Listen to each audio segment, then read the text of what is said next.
È stato bloccato un sexy shop che voleva aprire a San Marco, in zona, insomma, zona San Marco, è stato bloccato perché appunto non è in linea con i codici Ateco previsti dalla delibera. È stato un negozio molto grande in una zona molto frequentata.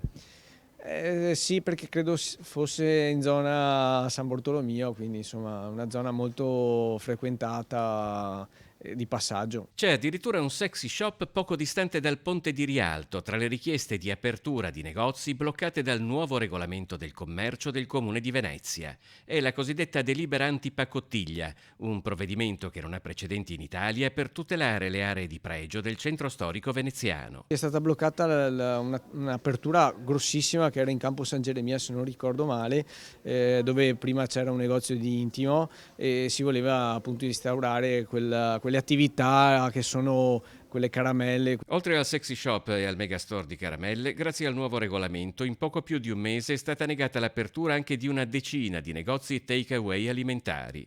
Porte aperte invece per tutte le attività di qualità e a favore di chi vive a Venezia. Mercoledì finalmente portiamo in giunta la delibera che riporterà il plateatico a tutte quelle attività rivolte verso la residenza. Voi adesso prevedete che queste attività a cui avete negato la possibilità di aprire possano fare ricorso, insomma di finire in tribunale?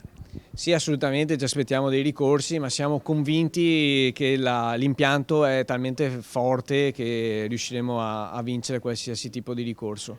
L'accordo tra Sovrintendenza e Regione Veneto è un accordo che è stato studiato molto attentamente, soprattutto nella parte legale, e quindi insomma siamo sicuri che il provvedimento terrà.